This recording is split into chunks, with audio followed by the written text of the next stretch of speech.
Yesterday's highlights opened by asking who can humble your ego. Dangerous start for grown men. Who actually has the power to call you out when your ego takes over? Is it your partner? Is it your peer or your mentor? Or is it actually nobody? So here's the big question.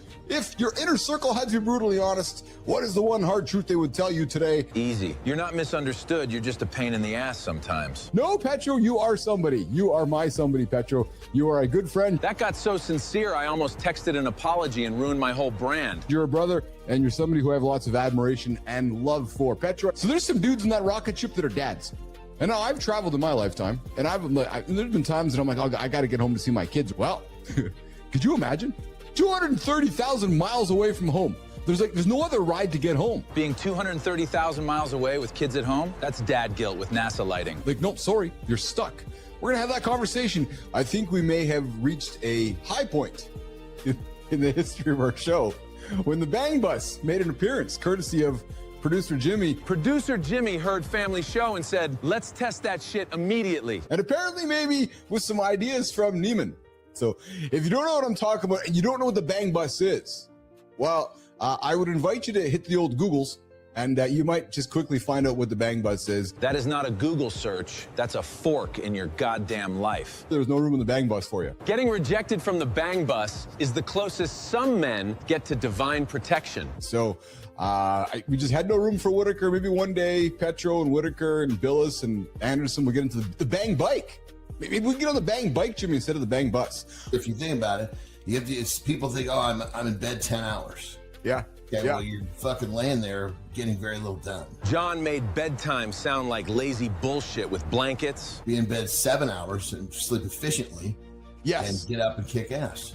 Yeah, it's all in the curve. If you can't curve it right, it doesn't work. That line walked in half fitness tip, half accidental dick metaphor. Why are you asking me? Come on, man. What are you doing? Your watch knows better than I do. Nothing worse than a wrist device judging you like a smug little bitch. Let me ask you a question. Multiple choice. You can only pick A or B. Your goal weight is 200 pounds. Choice A, 200 pounds. You feel like shit. You look in the mirror and you're naked. You're not happy with the way you look. Choice B, you're 695 pounds. You feel fucking amazing, and in the mirror when you're naked, you look like a fucking rock star. Every man wants mirror glory. Nobody gives a shit what the scale thinks. You're happy as hell. Which one do you pick? Probably B. No shit. It's because it's a metric that doesn't fucking matter. Numbers don't matter. They're a gauge.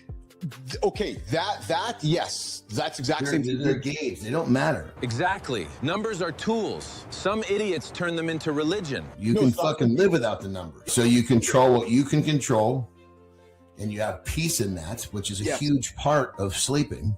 You know, most people try to go to sleep, I should say. They're all fucked up about shit they can't control. I think I'm going to put the studio on hold, or the sound room, whatever you call it, on hold. You know, we're getting ready to go into World War III. And I'm like, dude, if you're waiting for the fucking right time to build that thing, it's never going to come.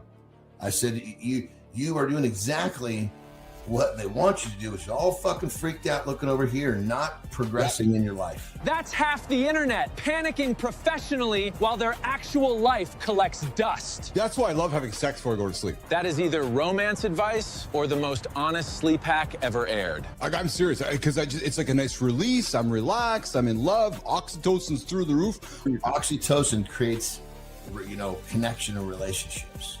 So if one of those guys had zero connection in relationships, where's his will to live? Well, that's why, and I had some family members I've talked about on the show before, and I know my dad's listening. My dad listens in, and I had some family members, John, that I swear that are just living to die. That one hit hard because everybody knows somebody sleepwalking through their own damn life. It makes me feel like they get up, go through the movements, bitch and complain, go to sleep, get up, go through the movements, bitch and complain. Well, so there's a country that might get fucked in the next 40 hours. Just listen to this quote from apparently a leader. Because I know you have it. So Tuesday will be power plant day and bridge day, all wrapped up in one in Iran. I said, however, what I do agree with is every now and then, sometimes in order for change to happen, somebody has to go first. Yeah, and the first guy always looks crazy till everybody steals the move. We could easily think of two amazing coaches / leaders that have changed more lives than ever. And I bet you we could think of two that have the same class of achievement category, whatever you call it. One of them, there's two of them. Yep. One of them cussed like a fucking truck driver. Results do not care if the coaching voice sounds like a church dad. The other one never said a foul word.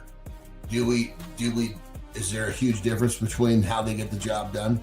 Is their language really the thing? Well, he's just not a good coach. He's not a good cussings. Hey, if the job gets done, the job gets done. I'll tell you what. Politics is nothing more than fucking a goddamn wrestling show. Messy sentence, dead accurate point. Politics is theater for angry adults. So, what is the fucking public? Do we truly have to treat the public like preteens? So, fascinating, actually. Because all we're getting is AI-generated crap. All I'm getting is AI-generated crap. It's April 6th, and you brought up Bonnie Blue in April already. Bonnie Blue by April 6th is filthy efficiency. We are wasting daylight. I told Kai I'd pay her a couple $100 if she booked Bonnie on the show not to tell you. Dude, let me tell you, how many fucking sheep deep do you go before they don't have a clue what they're fucking doing anymore? An elderly pizza driver, Johnny. This guy received over $50,000 in tips after going out of his way to pick up a customer's Diet Coke. So over $50,000 has been raised for a Domino's delivery driver, Johnny, who went out of his way to get his customer's Diet Coke when he realized that Domino's was out.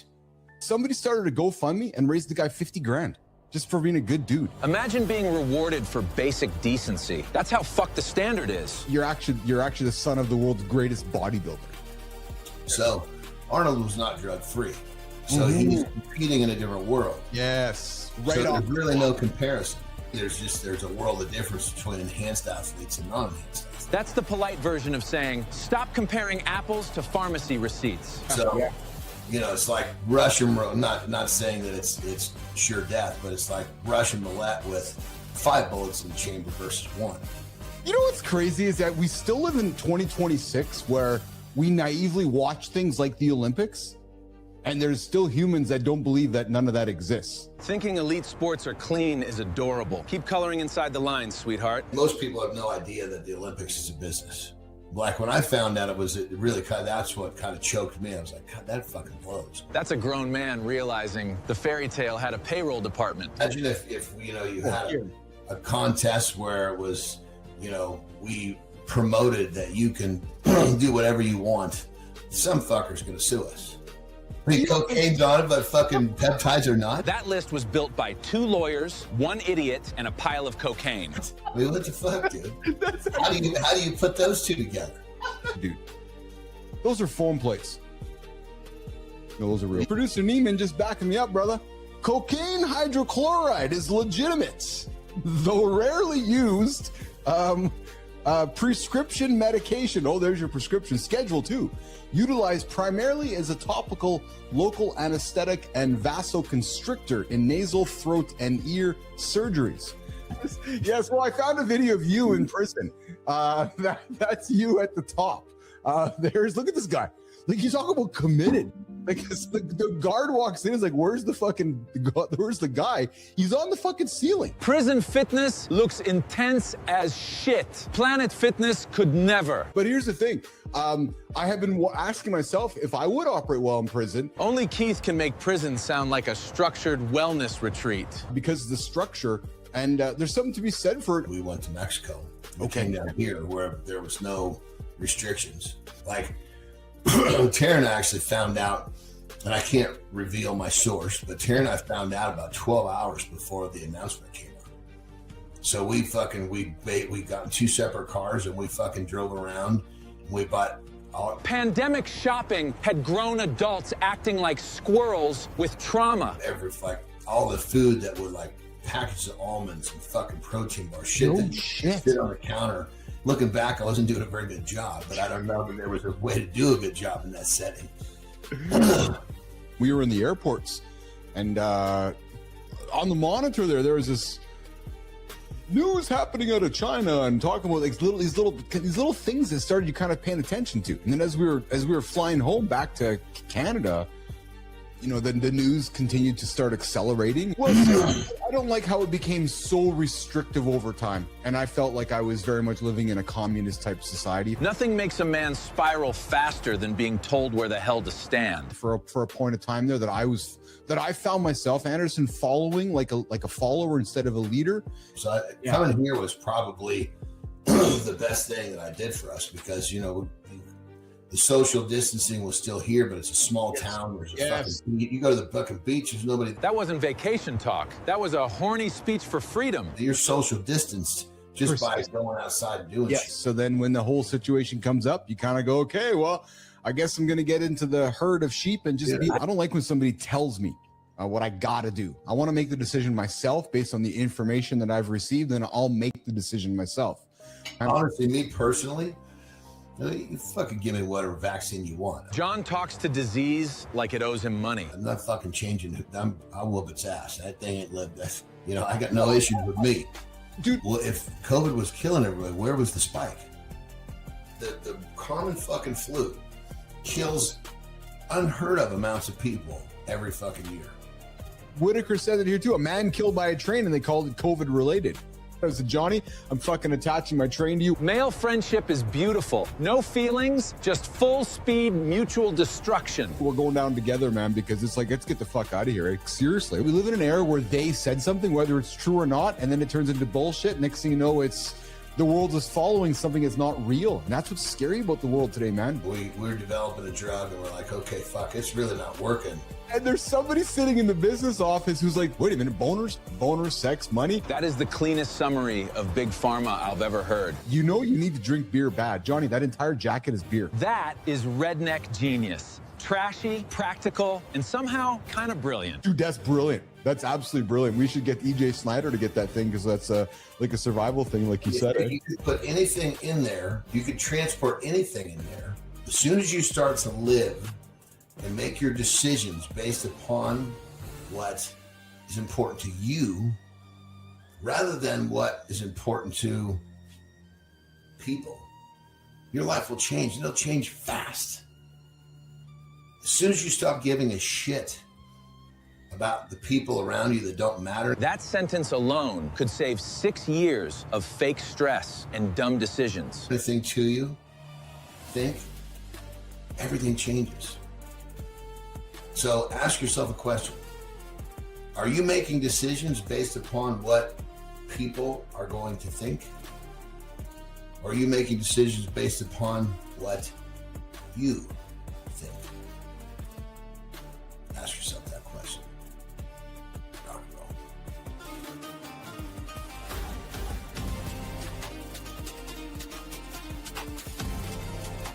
and roll. The higher you climb, the less truth you hear. Right? Success is expensive. Then it starts charging extra for honesty. When you don't have people to challenge you, you end up in this little fucking universe where you're fucking trapped. Yeah. Because if nobody challenges you, you create the rules of your universe, and you end up being, and the worst part about it, I know a few people like this. Do you? I'm not mentioning any names because I'm not trying to be not nice. These people are fucking, they start losing touch. That's how ego rots. Slowly, confidently, and with really stupid house rules. Because it's their way, or the highway. It's their rules. You step in this house, you step here, this is the way it is. Well, yes. Really not the way it is. It's just the way that you fucking force it in this miniature little fucking space that you control. Well, it's like if you hear someone say they got it figured out, you know how fucking clueless they are. Anybody saying they've got life figured out is usually full of deluxe bullshit. The 80% gap is where that destructive behavior breeds, though. Because without external accountability, you know, you have this flawed self-perception of yourself, leading directly to toxic leaders. One of them has become so dominant and created fucking this rigid set of rules and regulations. Yes. And then the outside world hears about this, like, what the fuck is this? Well, yes. No, this is not the way it works. But in that little universe, in that house, that's the way it works. So if you don't have someone come in and break that shit up, or these people don't get exposed to people that will say how ridiculous it is, it just continues. And then toxicity, and it's a toxic situation for everybody in that whole relationship, including the person leading it. It's almost like, you know, when you become a high level at something, right? Yes. You get, you know, exposed to shit. Well, he becomes a billionaire and starts fucking pulling the lid off on what it takes to get there. Or someone's like, you know, they're just, all they're doing is searching ways to make money. God damn it, that's such a fruitless journey. No, but if you dream about somebody who wants to help sell peptides and so forth and build a business around that, it doesn't matter what the business is. It's just this idea of, if you can find a gap, build that, you know, go and fill that gap and get after it.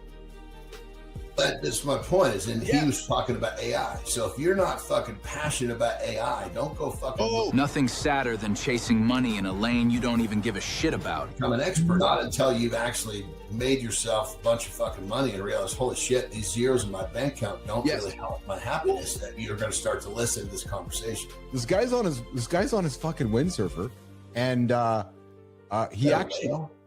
Yes, he rides right into a whale, Johnny. That's not nature content anymore. That's sea monster jump scare bullshit. Well, I have zero problem with not knowing what's under there. It's when I know it's there and I can't fucking, that's what freaks me out. So that deep water with no ship, no whale, no problem. Ship and whale, get me the fuck out of here.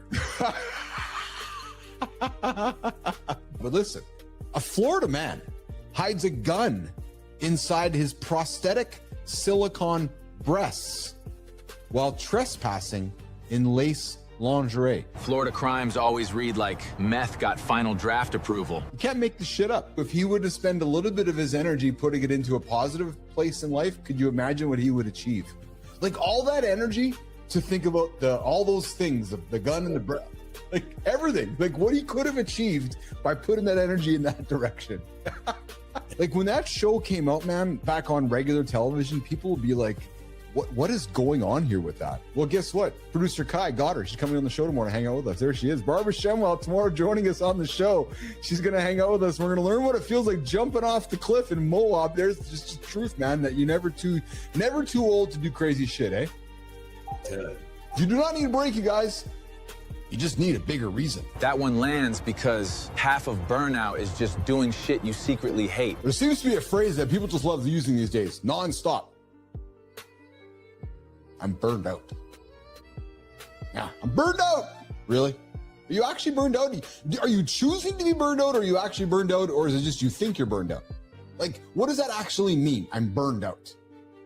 But I also think a lot of people, and yes, I am painting a broad brush, I also think a lot of people are calling something that is burnout that is actually something else. Hear me out. They're not crushed by meaningful effort. Think about that.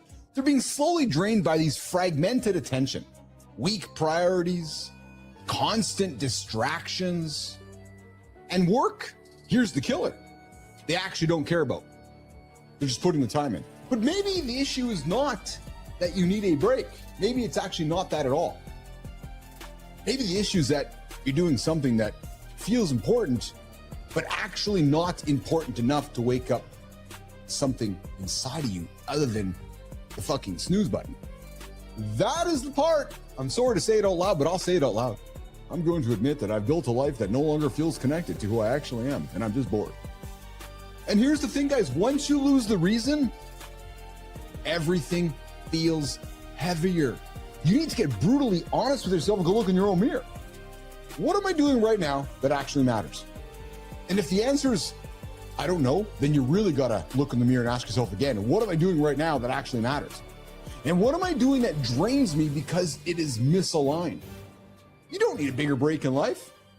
No, you just need a bigger reason to attack it. That is where drive comes from. That's where my drive comes from. And that's where your focus can come from. And that's where the momentum lives. From deeply connected. That was yesterday's madness. Full show is up next. And again,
If your relationship has turned into a home improvement show, congratulations. You've officially been promoted from husband to regional manager of her convenience. Today, we're getting into the provider trap. Only on mornings. Wait.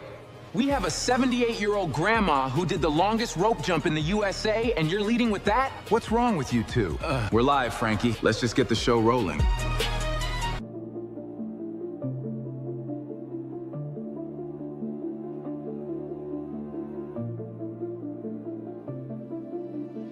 Good morning and welcome back to Mornings in the Lab with Keith Jonathan, your live morning show for real talk, motivating content, and big conversations. Come hit the like, come hit the subscribe, and come jump into the comments.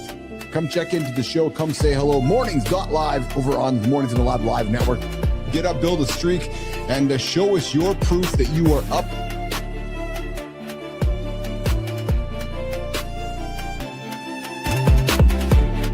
Every time you negotiate your way out of something, you teach yourself that your word means less when it's inconvenient.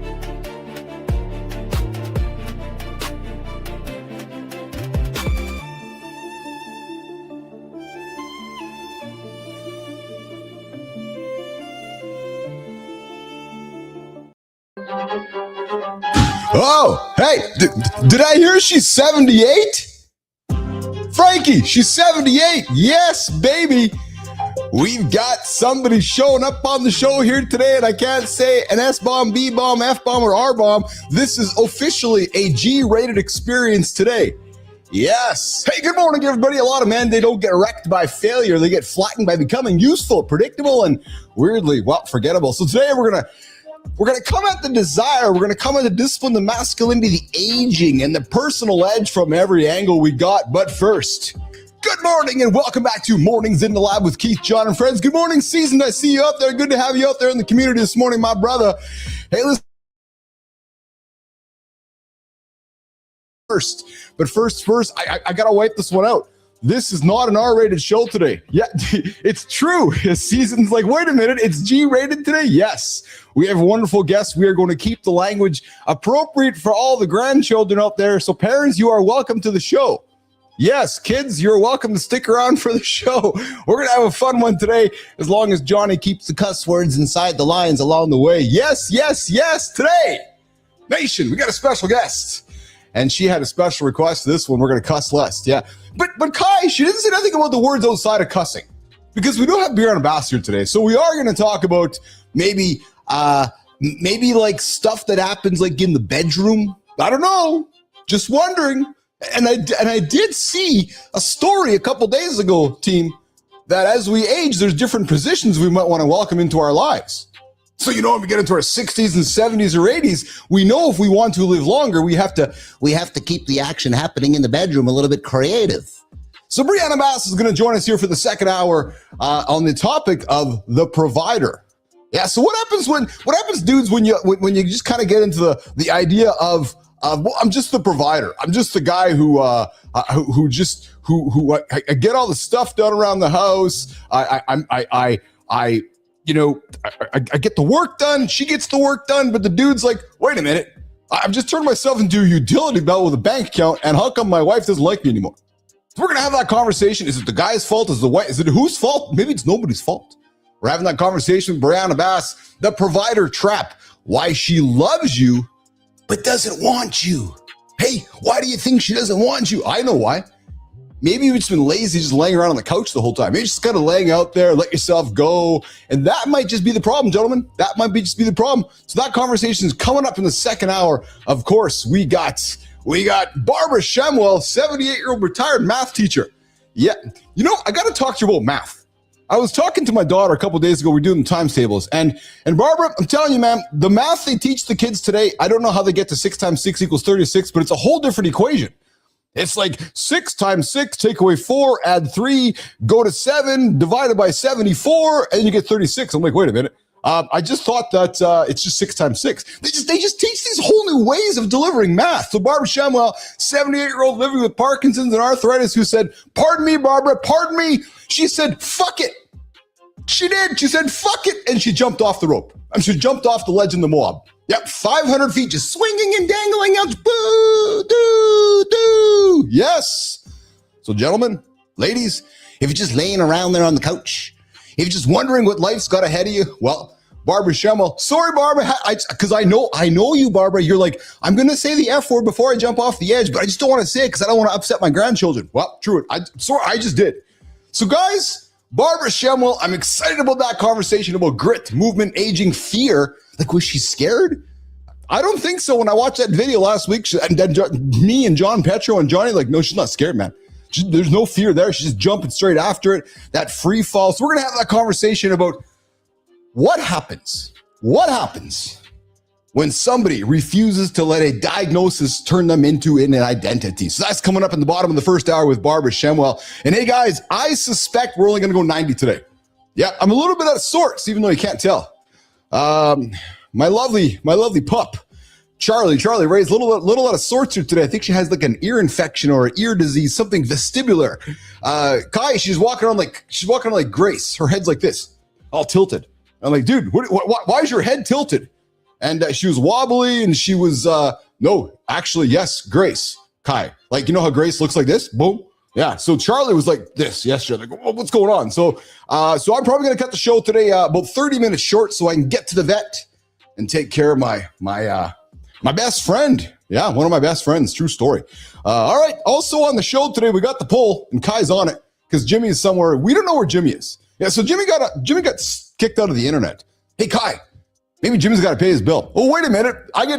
Jimmy gets paid by me. Maybe I got to pay Jimmy so Jimmy can pay the bill. Hey, people, will you buy stuff on our network so I can pay the team? Kidding. Anyways, we got Kai on the buttons. We got Melissa on the words. We got a big show happening in front of us here today.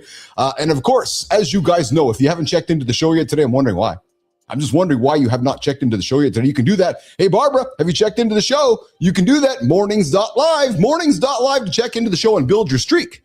And then, Barbara, you can tell all your friends you checked into Mornings in the Lab, this ridiculous morning show that discovered you. And you're like, what the heck am I doing with these dudes who are not cussing today? Although he did say it once. The handsome chief said the one bad word just once. Just once. Hold on.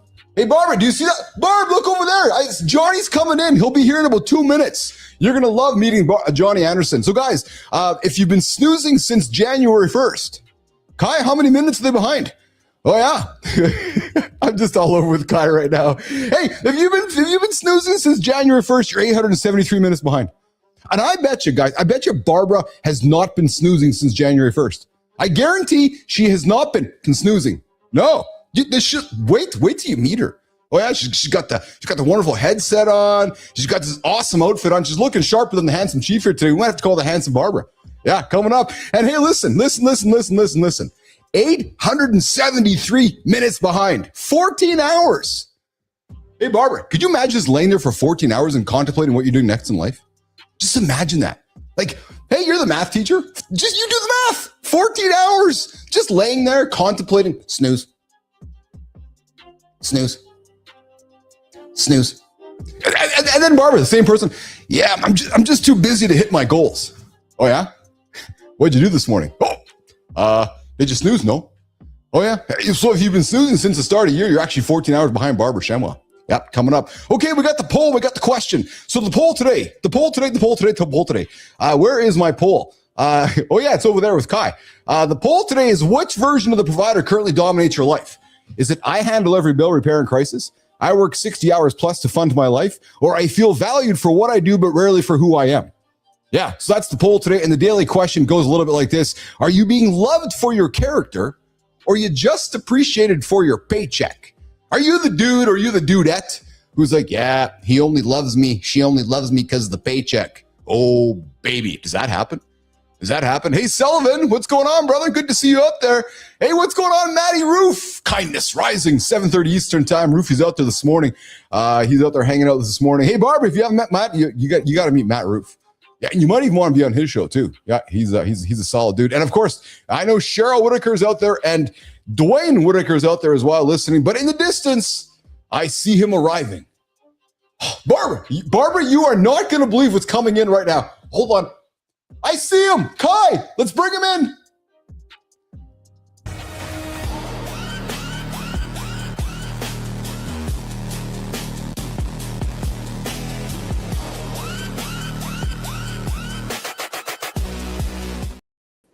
Dude, that's classic, man.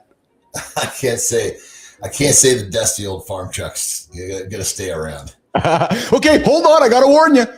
We got our special guest here today, so we are a GPG rated experience. So you got to keep the. I gotta get all the fucks and the goddammits and the shits and yes, get it all out right now. Out of the way. Just out of it right now. Just get it out of the way so that we can welcome our. I can't make any promises, but this is my promise. I'll do my best. Good. Thank you. Thank you. Thank you. And hey, listen, I think your mic might be a little bit down or a little bit away from your mouth. So if you can, oh, hold on, it might be my end, Sue. So just say something. There you go. Hello. Testing.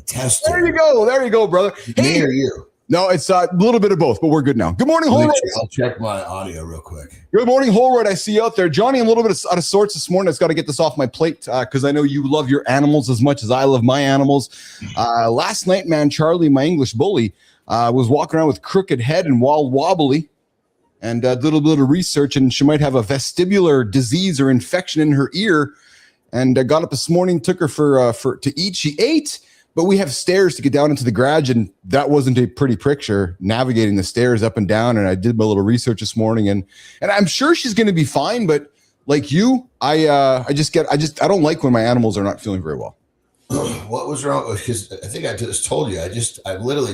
My big boy's ear is fucking. He loves. He wanted to let for the last 3 years wouldn't let you touch his ear. Now he wants ear massages. Well, you were saying, and you said the BP 157 helped it. Well, like you said the infections. Do you have a fire alarm going on right now? No. Oh, I thought I heard something. No, so she was. She got off her chair. I should have something to eat, and she was walking, Johnny. Her head was like this the whole time. I'm like, dude, what's wrong? Like trying to get something to come out. Well, or no, like off balance, like actually off balance. And when she was walking, she's wobbly. So it's a neurological thing. It's so you know how we have our equilibrium in our ears, right? So either she has an ear infection, which is causing her to be wobbly, or there's a larger neurological issue, which I'm, knock on wood, hoping that is not the issue. So, well, BPC it'll kill inflammation, and nerves in many cases are obstructed because of inflammation. Yeah. So, it's funny, man. I haven't got around to ordering my Retta or BPC from you yet. I might be ordering it from you for my dog, and then it just might end up in me. Well, we have no issues going to Canada. I know, which is awesome. All right, Sterling. Well, actually, our main man actually ordered some BPC for his dog. Oh, he did, eh? Oh, brilliant. I saw. Did Dwayne connect with you? Yeah. Awesome. Yes, because Dwayne and I were chatting on Friday, and he said, "Hey, hook me up with Johnny." I said, "I will. I gave him a discount code. Didn't even choose to use it. Oh, look at that, eh? Solid dude. Solid dude. All right, well, listen, we're gonna get the show on the road here. Sterling Preston. I think it's time to get this little thing off the chart, and it goes something like this because the morning loop, it starts right now. Good morning, nation. Good call for John on Bonnie Blue yesterday because Chief is still waiting like a man desperate for a conversation with Bonnie Blue. And yeah, Chief is also willing to pay for that conversation. That's not networking anymore. That's premium level commitment with a budget, a plan, and no shame. And somehow, Preston is still curious, still searching for the registry website, like he wants front row access to Bonnie Blue's next 1,000-man circus. I'm not proud of it, but if that registry is real, I need to find it before the Chief. I'm just curious. Why are others curious? We're cutting this off right there. Brianna Bass is here today, and before Chief embarrasses himself again, let's start the morning loop.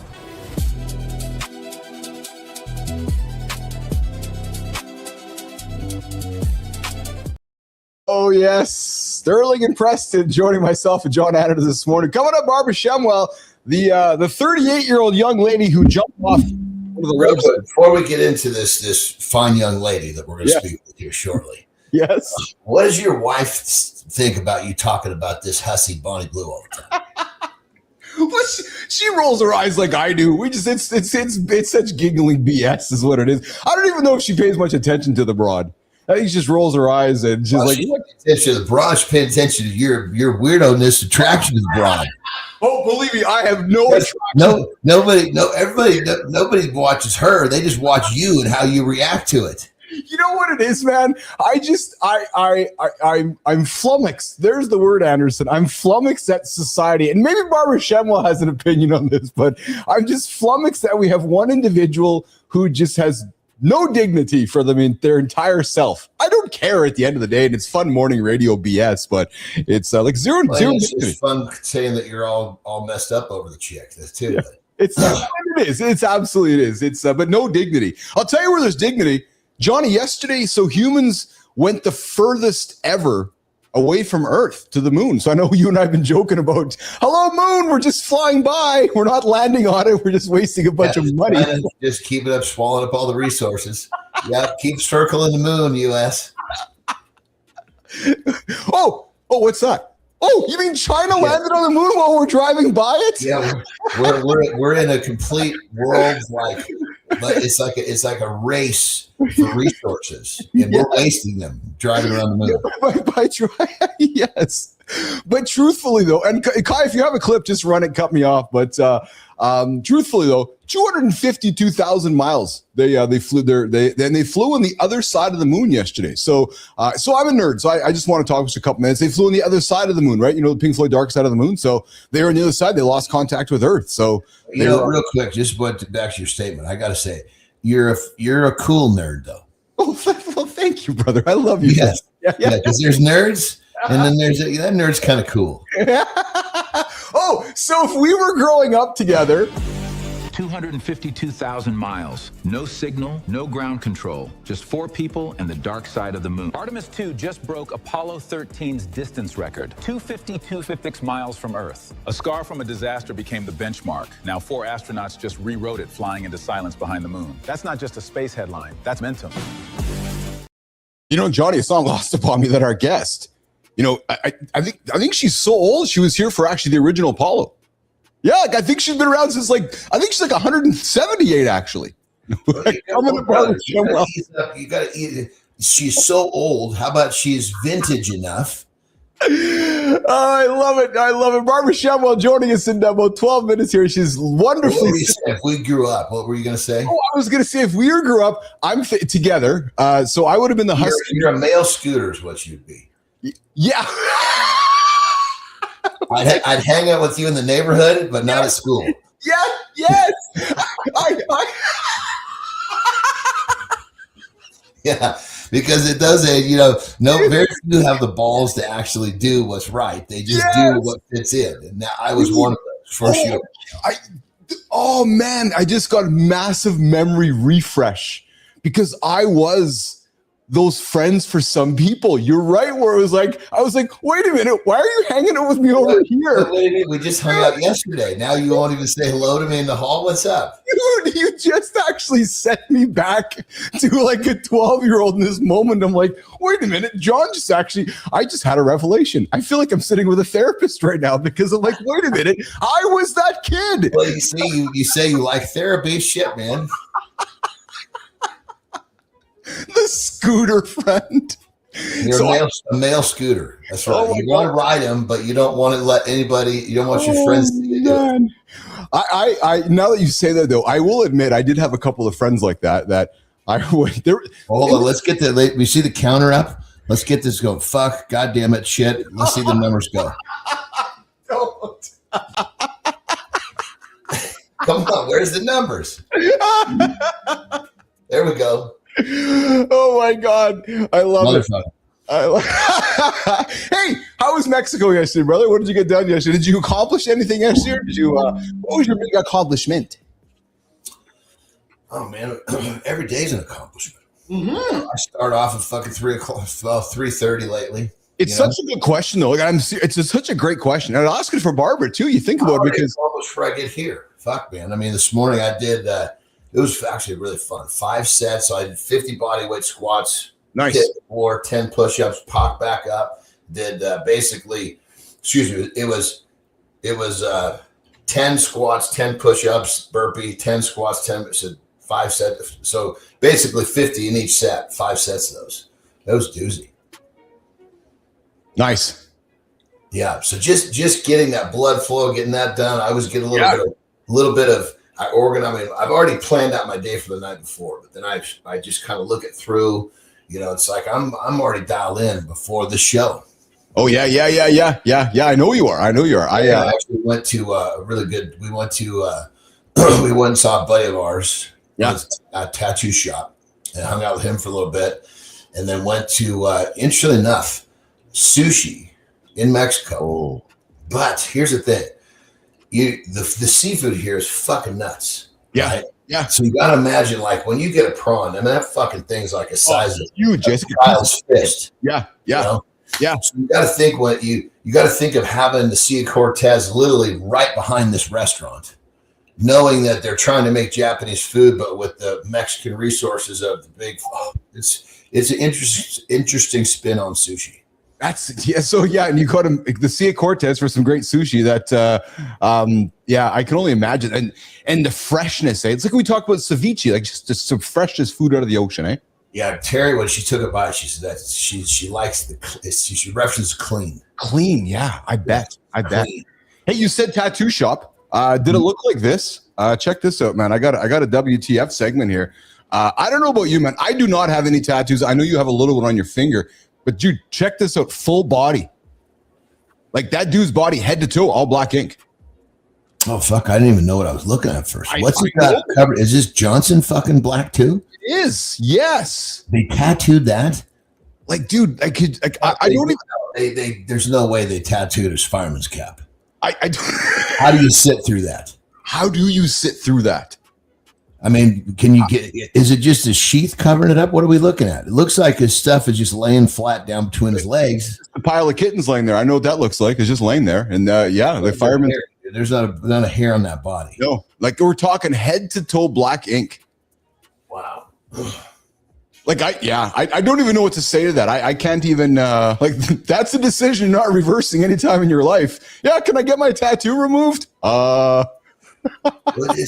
think there's some, and forgive me, this is like just like someone said, people said. Oh, like they said, Johnny? Yeah. Oh, they said. It's just because you hear people talking shit. Yeah. You know? Yeah.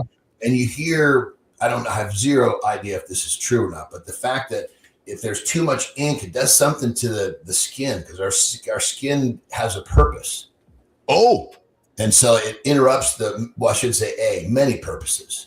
Interrupts some of the purposes of the skin is what I've heard. I have no, but if that's the case, this motherfucker got a problem with that purpose. This guy's gonna definitely have some issues growing up for sure. Hey, coming up, Barbara Shamwell, the young lady jumped off a cliff in the Moab, and we're gonna talk about fear, resilience, and Johnny just never giving up, man. Always having a purpose, a reason, a reason to get up and get after it, man. Yeah. John, your lungs, my lungs, Kai, our lungs are killing your sex life. Study links breathlessness to sexual dissatisfaction in 42%, Petro, 42% of adults. Sterling Preston, what's the story? Your cardio ain't just killing your mile time. It might be killing your love life, too. Yeah, 42% of people who can't catch their breath say the bedroom is suffering. A study out of Flinders University surveyed over 10,000 adults. Chronic breathlessness made people 1.5 times more likely to report sexual dissatisfaction. You stop taking the stairs, then you stop chasing your kids, then closeness goes next. It's the same pattern. Johnny, 10,000 adults, 42% breathlessness while having sex. True story. Well, I get that on the home stretch, man. Yeah, well, so me too. And you know what's funny is that when I'm doing my HIIT training, like on the bike or on the treadmill or outside, or just doing some high intensity work, I always link my brain because I enjoy life expectancy work so much with my wife, and I'm always thinking, okay, I'm just practicing a HIIT session right now. Like I want to go hard to get it done. Like I thoroughly enjoy it. Well, that was I always reference was it's the truth. I'm just like thinking out loud. Yeah. You know, if everything unfolds just the way it's supposed to. Yes. Right? Yeah. The joke I make is I can't believe I chased that thing down. Oh. because it's getting away from me. And if I don't pursue it, I'm not going to get it. Yeah, well, So 42% of people experiencing breathlessness said they were dissatisfied. As we get older, COPD, lung issues, asthma, poor fitness, aging, and then as a result, lower sexual satisfaction. We got Brianna Bass coming up on the show here later today, of course. But this just continues to perpetuate. Hey, Johnny, just get up and go for a walk, man. Just keep moving. Yeah, I mean, you need a little more vigorous activity than the walk if you want to keep up with what we're talking about. But walk's a great place to start.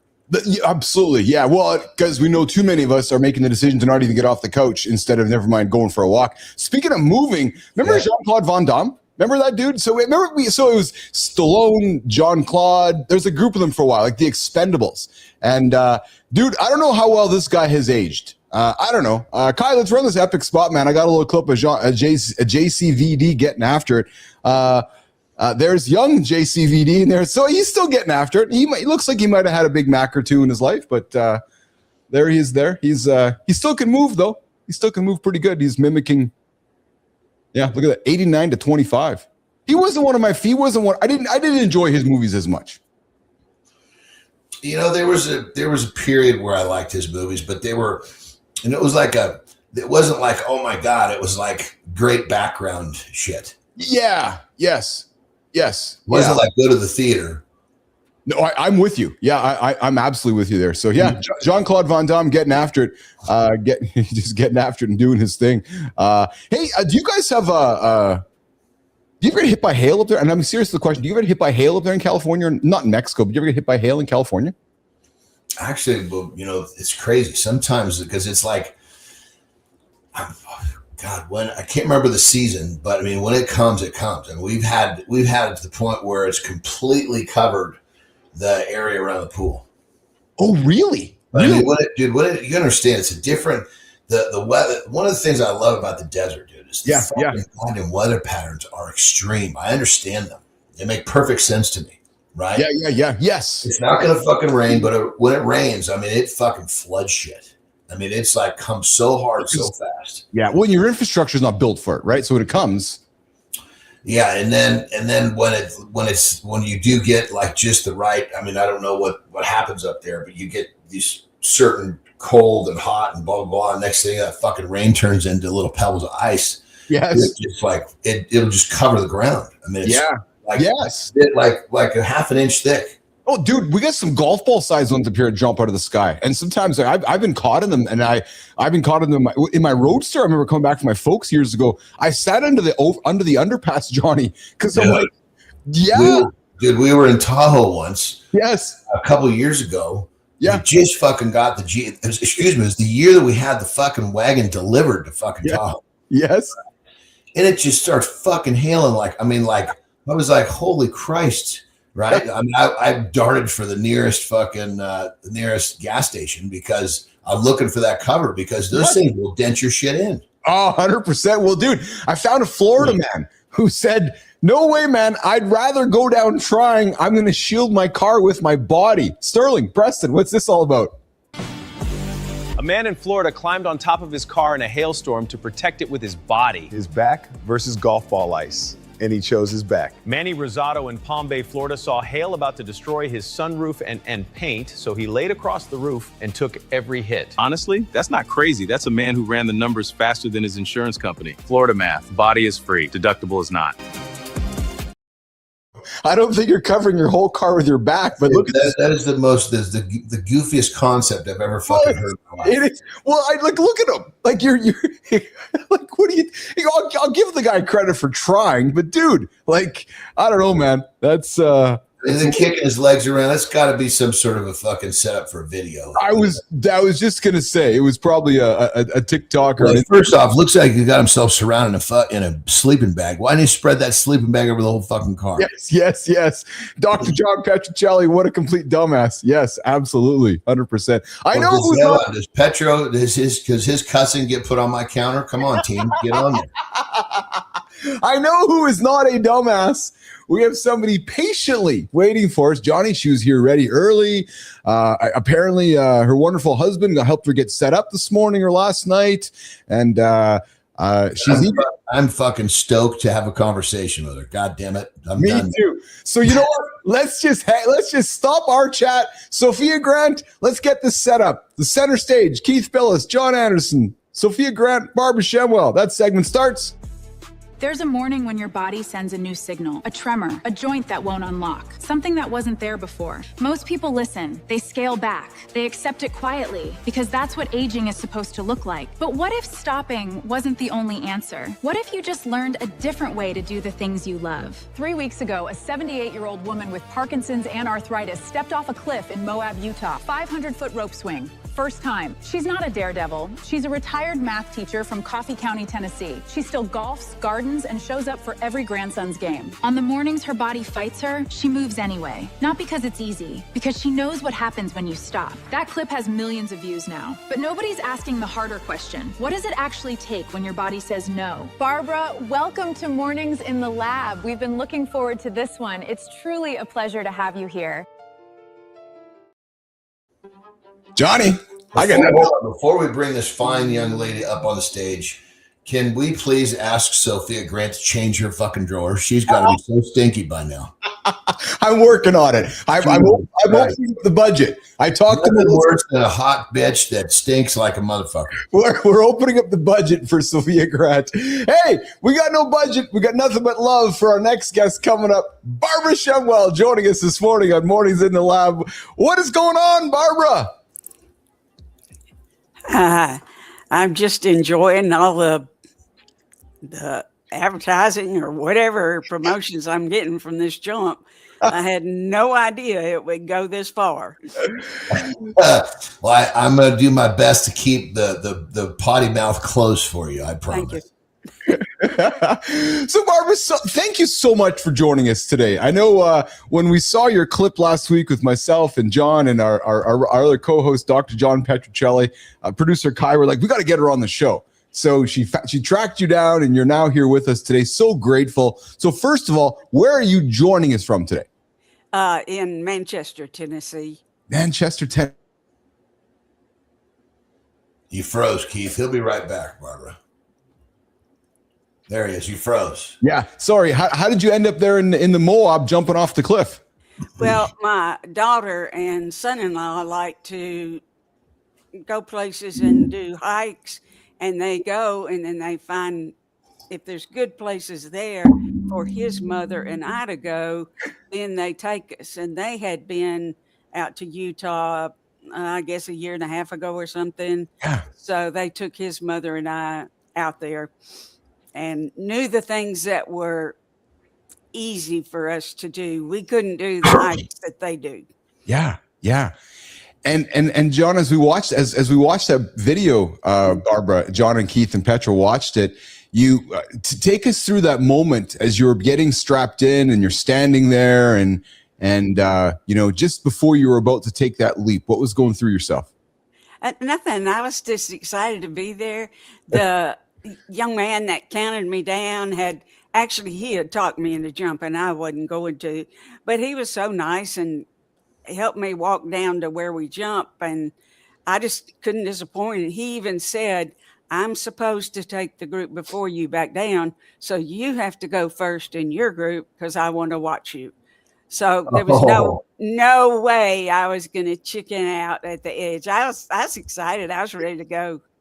I mean, when I watched it, I thought, this lady is just telling herself, let's get busy living. Yes. Yeah. Yeah. That's pretty much it. I want to do things I haven't done before. And when I feel that I'm safe to do it, I go for it. What I noticed about that was when you went off, a lot of times you see those swings where they go off their ledge or whatever, the bridge or whatever they're standing on it, and they start following the line of the cable or whatever it is that's suspended. You look like you had like a certain amount of straight free fall, which really changed the dynamics of the first second or two of that experience. That looked pretty crazy. You just dropped right off. Yeah. And it's probably because I really can't jump. And they actually, I didn't know till I saw the video that they actually pushed me some because they were afraid I couldn't jump far enough to get over the clear ledge. the edge. Yeah. Yeah. Oh, so you actually kind of I don't want to say the word fell, but you, to John's point, you ended up going down, yes, instead of jumping. Right. I tried to jump, but I can't jump, so they just helped me a little bit. That's awesome. That's awesome. Well, John, get this, and Barbara, let's go here if we may, because what really inspired me and our team here was and the reason for our show was to help people get up and achieve big goals and get off the couch. Try to bring some positive energy to the world. We like to have a lot of ridiculous fun, as you heard Keith and John talking. But I'd like to get serious with you for a little bit, because you got a Parkinson's diagnosis years ago, and I that must have been scary. It must have been overwhelming. All these feelings of emotion. But what was the real first thought that you had? Not the I'm going to stay positive version. If you may share with us, Barbara, what was the first honest thought that you had? Well, it was the scare of seeing other people that have had it for years and how they are. And I didn't want to be that way. And my doctor was really good. She encouraged me, don't quit doing anything that you've been doing. And I've been to a physical therapist several times over the years for various injuries. And he too was like, you can't quit. You have to keep going. And I have my reasons for going. I have 3 children and I have 7 grandsons. No, Wow. all grandsons. And I have people here in Manchester with me, and I have always gone to their ball games. I have missed very, very few of their ball games over the years. And so I want to be here and I want to be able to get to the games. And A reason to live. yeah, I make sports books for the boys every year for whatever sports they're in. And 2 of them have graduated from high school. And so the next one, he's got 4 more years. And I've got to be able to go to his games and make his books. And that's what it's all about. Yeah, that's good stuff. Yeah. Barbara, when people find out that you are so active, right? You're golf, you garden, you go to your grandson's games, and now you're throwing yourself off cliffs. Like, I gotta think your peer group, Barbara, like Johnny, I gotta think her peer group is like, who is this woman? And I gotta think some of your family and your friends know about your Parkinson's diagnosis. Like, you are reshaping what that means to people in your peer group, Barbara. How does that feel? Well, it feels awesome. And that's one reason that my daughter encouraged me to get a TikTok page. Yeah. Well, I think she did it because I was getting so many views and likes on the Moab Swingers page. And she thought, I bet you could get a lot. But I did it really to encourage people to get up and move. Whether you have Parkinson's or arthritis or nothing yet, if you just sit all the time, then you will have problems. That We're not made to sit all the time. We're not. And I've never been one to sit. So Yeah. I just, even days that I don't want to get up, I tell myself, but there's a reason to get up, and I just get up and go. Leading by example, using TikTok as the vehicle. I love it, man. That's what it's all about. Yeah. You know, what's also awesome, Johnny, is that she knows a little bit about Carnegie Hall. And Carnegie Hall. So Barbara, you played French horn and you performed at Carnegie Hall. Walk us through that. Like, how do you go from Coffee County to actually being on stage at Carnegie Hall playing French horn? Well, actually, when I did that, I was in Shelbyville, but I've been playing French horn since, I didn't get to play in junior high because they didn't have So you played your whole life. But I started when I was in the 5th grade, and then in high school, and there was a group called American Youth Performs, and if you let them come to your high school and perform, then the band director got to choose one member of the band to go to New York and play this concert in Carnegie Hall, and I was lucky enough to be that one. Wow. That's Something tells me that wasn't luck. That was you put in the work. Yeah, I did. I loved it. Yeah. Hey, Barbara, so take something from what John just said. You know, it wasn't luck, it was putting in the work. You know, we go through life and we just make accumulative decisions. And sometimes decisions lead us down a path of not getting to Carnegie Hall. Sometimes these decisions lead us to a path of long and productive of productive aging. You have clearly been making good accumulative decisions throughout your life, to be active at 78, performing at Carnegie Hall. What do you say to those that wake up at 60, 70, 80, struggling with some of the decisions that they have made, and they're like, oh man, I don't like how I'm feeling these days? Well, I guess it's really almost never too late. If you're that age, you haven't done anything, you feel like you don't want to get up every day, you just have to make the decision for your friends, your family, that you want to keep going and just get up. And the first thing you can do is just do some walking and move on from there. I love golf, and that's another reason I get up. For me to play, because I generally play by myself now. The men don't like where I have moved up to tee off from, because I can't hit it nearly as far. So they think it's cheating and they don't want to play with me. So I just get up and go out and play by myself, and start around 7:30, and I can be back home before 10 o'clock. And then I have the day to garden and do whatever else I want. That's awesome. Johnny?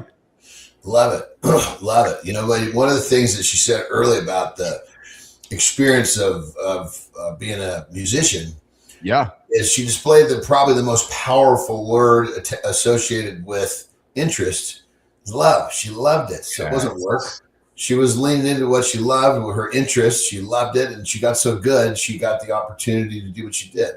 That's a huge thing that we are always trying to promote people to do, is find that interest and lean into that interest and have a purpose bigger than your 9 to 5. Yeah. Well, the gentleman that used to live across the street from me, I was out, and I say working in my yard, and he said, well, don't you really not want to work on Sunday? Well, to me, it's not work, because I love my yard, my garden, and it's a joy to be out there and do things. Yeah. Barbara Shemwell joining myself and John Addison. Johnny? Well, so we do what we want to do every day, and people just, I think there's so many people that have the frame in their mind kind of just it's off balance. You know, if you surround yourself with things that you want to do, you do it every day. Life's a good place. You know, the people that feel they can't wait for Saturday because they get to escape Monday through Friday, that's a sad place to live. Yes. Yeah. Yes, it is. I always say to people who are about to retire, I tell them, well, you better have something that you want to do. Don't retire and not have anything. That's when they sit down and get lazy, and then the stiff joints come in. And so I knew, and I also knew when I retired, I knew the word no real well, because when you retire, everybody wants you to join their club or do this or do that. And I always said no, because I wanted to find what I wanted to do, not what somebody else wanted me to do. You know, the whole concept of retiring. Yeah. Thank God I didn't subscribe to that. I didn't plan my life around doing something that I needed to make another plan to escape after 40 years. But that's the way most people live their lives, and they do it. They think all they want to think about is escaping what they've been doing and retire, and then they get there, and just to your point, what am I going to do now? Yeah. And now it's like they've even if that job was, you know, very basic, it gave them a purpose every day, you know, and all of a sudden that purpose is gone. Yeah, the whole concept of retirement is an interesting one. Mm-hmm. Well, and I got a clip here which shows. So Kyle, let's run this committed clip because. You know, do you think these guys that do this job for a living, like, so John, we have something called committed. Like, look, so this is how they pass cargo between ships out in the middle of the ocean in certain places. And you look at this, right? So one next to the other, passing cargo. So John, is that you think about that guy doing that job forever, right? Like, that's just kind of one of those. I'm not here to complain about it, but just observe. Like, that's dangerous. That's mundane. It's you know, I can think of so many adjectives. And you think about Barbara, that guy just doing that for 30, 40 years. That's a hard go, eh, Barbara? Yeah. Yeah. But most jobs, it's pretty much the same thing every day. I mean, but you talk to different people and, you have fun at it. And maybe they have fun doing it. Maybe they chat with each other. I don't know. Yeah. But looking over your shoulder, you clearly have an interest in something over your shoulder. Johnny, I think you've been observing like I have. It looks like you might be a little bit of a painter. Am I correct? that would be my husband. I wanted to do this downstairs, but we couldn't get it set up on my laptop downstairs. So I'm in his chair, which is way too big for me. He's a big, tall fella. And all this behind me is his art. That's awesome. So let's talk about your husband. You brought him up. Was he out there supporting you jumping off the cliff? Is he chasing you up along the way, or does he keep up to you, or how do you guys keep up to each other? He wasn't there when my daughter and her husband take us on trips. They don't take the dads. The dads don't get to go. So he was at home and he didn't know I was going to do it. So. But now, since I've become kind of famous in Coffee County, I think thinks it's kind of cool, and he has sent the video to some of his friends, different places. So very cool. But his love is art, and he doesn't get up and out very much, and so he sits in here and paints. Yeah. And he sold some paintings and just kind of does what he likes. Yeah. Your grandsons, you follow them everywhere for their sports. Like you're like my parents, actually, following their grandchildren all over the place. But now Grams has gone viral. You've been on the New York Post. You've been on Fox News. You've been all, the media's been chasing you around. I wonder if Harvey Levin and TMZ Johnny is outside her house watching her next move. Have you talked to your kids ever since then, or people looking for autographs, or how's that working out for you? Oh, they just say it. My Grams is crazy. That's all they say. Yeah. But 3 of them live here in town. So I see them. And the youngest one, I forget what he said about. Oh, I know. He posted it on his TikTok and said, "That's my grandma." I love it. Good morning, Rico. You're hanging out with myself and Johnny and Barbara Shenwell. She jumped off a cliff in the Moab a couple weeks ago. She's joining us this morning to have some conversation and some fun conversation about achieving big goals in life. I got a question for her, Barbara, because obviously your wisdom comes through time and experience, and you've clearly got some of that. So you've mentioned something a few times, which I really love. And we're proponents of that on the show, of getting up, not hitting the snooze, getting going. And you've mentioned that a few times. Yeah. So with your years of wisdom behind you and the life you've lived, if you had to give one tip on what would be the easiest way for someone to get their butt up, not hit the snooze button, and get moving, because that's a part of the foundation of what this is all about, is get up and meet us here so you don't waste your life on that snooze button. What would your tip be to the viewers? Get up and start with walking, and outdoors if you can, even if you have to use a cane or a walker, but walking is a start. And if you love outdoors, like I love outdoors, walk outdoors and see the beauty around you. And to me, that should bring to you other things that you would begin to love. So for those that don't need a walker, they have no excuse. Is that what I'm hearing? Yes, sir. That's a great clip, Barbara. That's a great tip, Johnny. So then, Barbara, let me ask you this then. So take this with love, because you don't strike me as these words. What does quote unquote getting old actually mean to you? I don't know. When I turned 50, I thought I was old, and then I was still doing stuff, and then I got to 60, and I was like, well, that's not bad. I can still do it. So I don't know. I think now, being right there at 80, it's kind of getting old, because I still do things, but I'm, of course, not as strong. I can't do them as fast. I do use a cane now, just really for safety, especially if I'm not on a sidewalk or in a house. Yeah. And that makes me feel like I look old using a cane. Well, the gray hair has something to do with that too. But I thought it was blonde. Oh, you thought it was blonde? Okay. My grandsons were so cute when they were young. They called it silver, and I loved it. You know what? Getting old is in my world, I've kind of made it look like this, and I'm not old by any means. It's just I'm referencing the process. I'm 54 years old.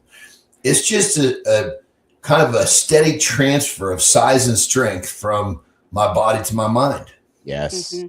That's all it is. My being is just evolving.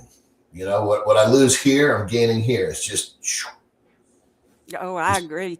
One of my grandsons was starting to say something the other day, and he said, well, Grams, that's because you're old. I mean, you're getting old. And that was the first time he put it that way. They just like to call me old.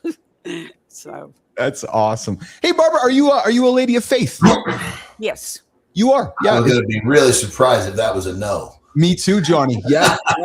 Yeah. And has it been a central part of your life since a young girl? Yes. Yeah. Mm-hmm. That's, sure has. that's my parents always took me to church, and I wanted to go to church, and so yes, all my life.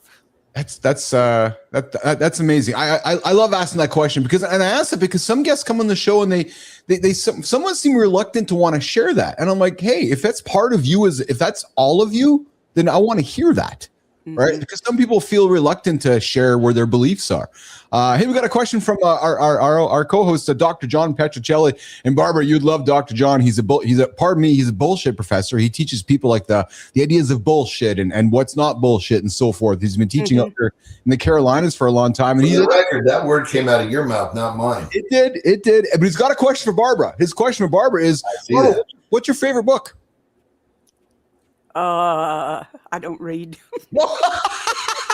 Love the honesty. Love the honesty. I never did like to read. When I was in I think it was the 7th grade, and I had to do a book report, I would usually write a story. I would write a story, pick a name for the book and a name for the author, and that is ingenious right there. That is ingenious right there. That's why she's a math teacher, because she's like, holy smokes, that's ingenious. Barbara, we have more in common than you think, because that's the kind of stuff that I pulled when I was a kid, because I still challenged. I mean, reading was never my thing. And a little bit more relatable, although you came on here and took a look and said, you got to tell that big dude to wash his mouth out with soap before I come on the show. I get it. But I actually have a major from University of Portland in theology. Oh. Yeah, so that gives it just creating a little bit more relatability for us. She's looking at you, John, like, oh, really? Didn't see that one coming. No, she didn't. Just like we didn't see her saying, I don't read. I know. And then I'm like, and I almost said the S word again. Holy smokes, I'll say, this old cool chick and I have a lot more in common than I thought. Let's go. But John, so Barbara, you got one of your children on the show here today. Good morning. Hi, Mom. I'm not sure who SS Shemwell is, but you got one of your kids on the show this morning joining us. But I guess that's why, Johnny, she decided to teach math. So I guess we're now going to learn some stuff. Barbara, were you good at math? Like 2 + 2 = 4? Or was it? Because I was doing this with my kid yesterday. They teach kids math all different than the three of us were taught.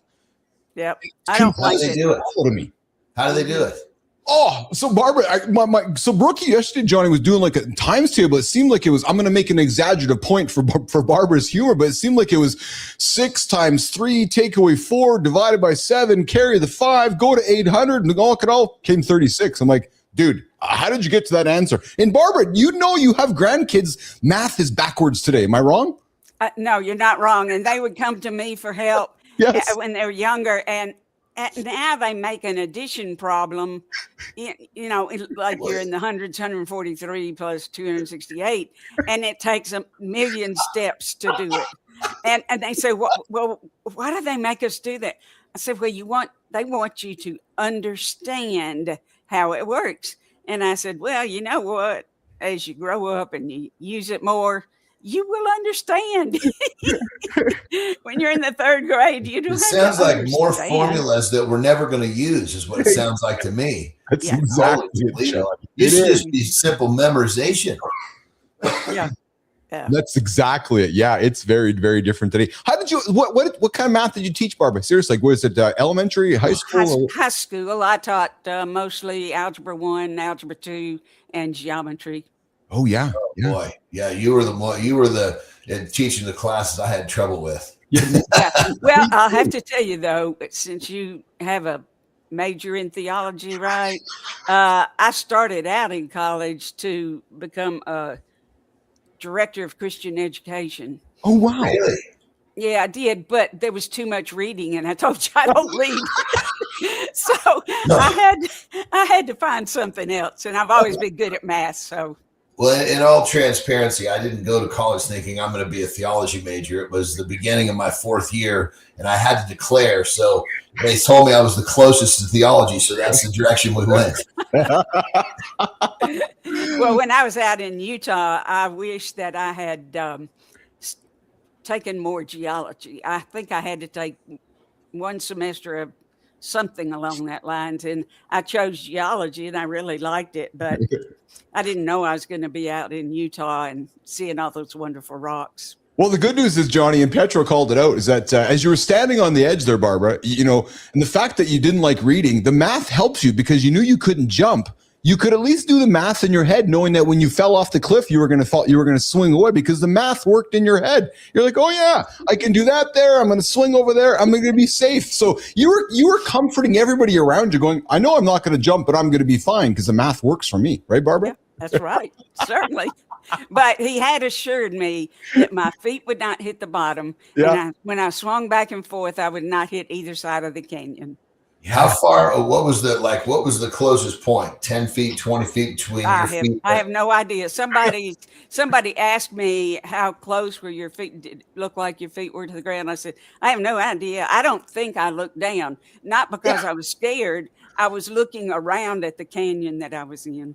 That must have been amazing. Yeah. Hey, Barbara, what scares you? As we're wrapping up with you today, what scares you? Spiders. Oh, I don't like Simple spiders. answer. That simple answer. That's so awesome. And I guess my last question is this. Coming up, Brianna Bass joining us in a couple moments. We're going to have a conversation about the provider trap, why she loves you, but she doesn't want you. Barbara, when's the last time you dropped the cuss word?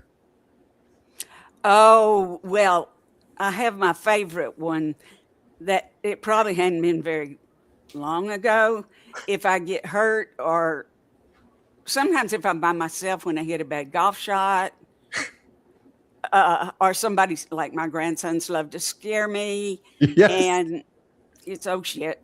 There you go. It just comes out when something bad happens. Oh, look at that. We got a Barbara counter too. This is beautiful. But that's really my only word. I love it.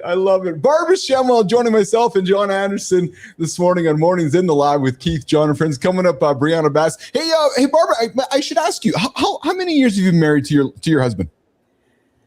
Oh, we got married in 1970.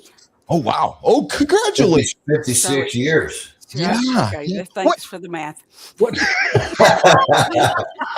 I was born in 72, so all I had to do was move a 2 real quick. Oh, okay. Barbara, what's the magic? What's the magic for you and your husband?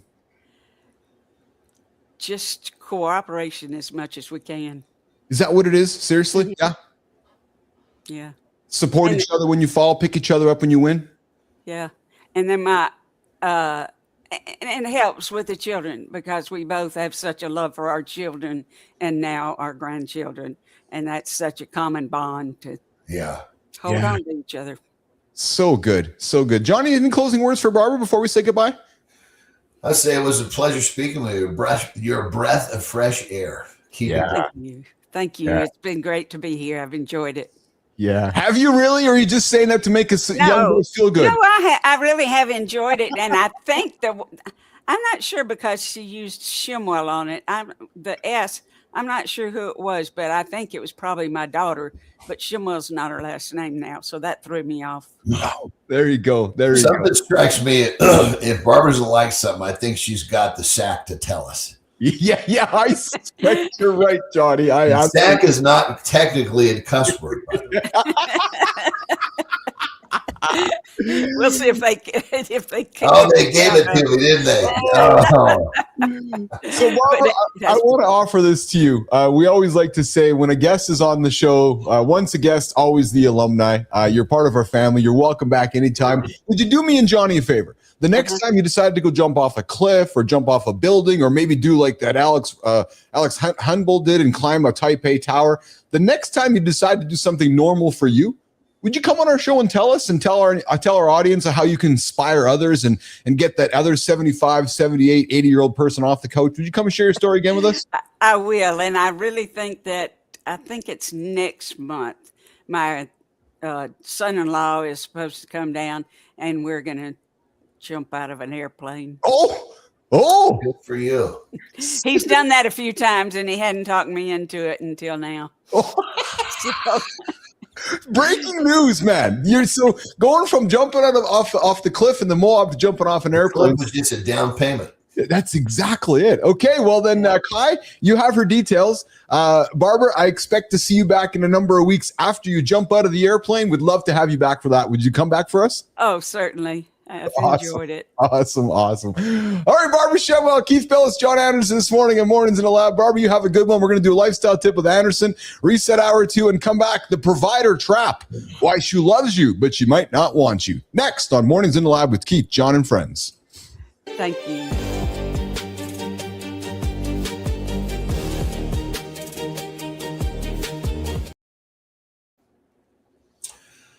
All right, this is one of these things that, we talk about in so many different, it's almost like we talk about it from so many different positions and directions in so many ways, but the bottom line is we got to get right to let's just peel it away and get right to the core.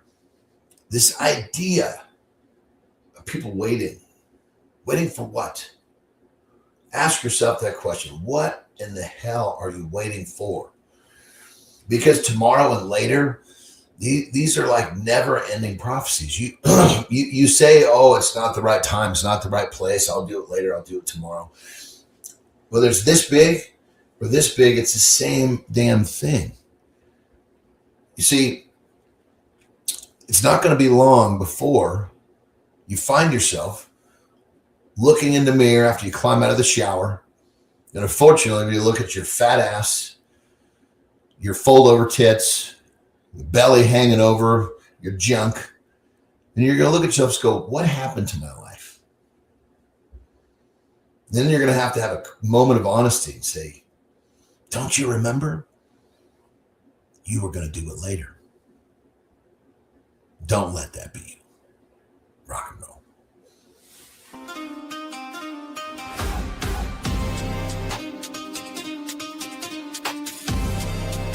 Good morning. Welcome back to Mornings in the Lab with Keith, John, and friends. We're back on hour 2, the big show where we're helping men and women and every human on the planet starting their day with some entertaining conversations, some momentum, and some positive energy. Hey, if you're just joining us, come hit the like, come hit the subscribe, and stop sneaking in like this is some kind of underground fight club for sleepy adults. And if you haven't checked into the show yet, you can do that mornings.live and check in with Nation, build your streak, help you get up and get after, not hit that snooze button. It costs you nothing to come say hi, and you never know what you're going to achieve by getting up and achieving those big goals. And yes, Barbara Shemwell, we just wrapped up, 78-year-old lady with no excuses. She jumped off the cliff in the Moab, and she came and shared everything with us. Coming up, gentlemen, which version of the provider are you? Are you the guy who handles every bill, repair, and crisis? Are you the guy who's like, I work in 60 hours a week to fund my life? Are you the guy who feels valued for what you do, but rarely for who you are? Well, hey, are you just feeling like you're appreciated for your paycheck? Are you turning into the provider instead of the lover? We're having that conversation next with Brianna Bass. No safe words. That conversation starts right now on Mornings in the Lab with Keith, John. Some guys think being reliable automatically makes them irresistible. Then they act shocked when the bedroom turns into a calendar invite. You can be a great man on paper and still feel like she's your roommate. That's the provider trap. She loves your effort, but she doesn't feel pulled towards you. If your love is just tasks and sacrifice, she appreciates you, but she doesn't desire you. Keith and John, when a man's proud of providing but feels unwanted, is he leading or is he bribing for intimacy?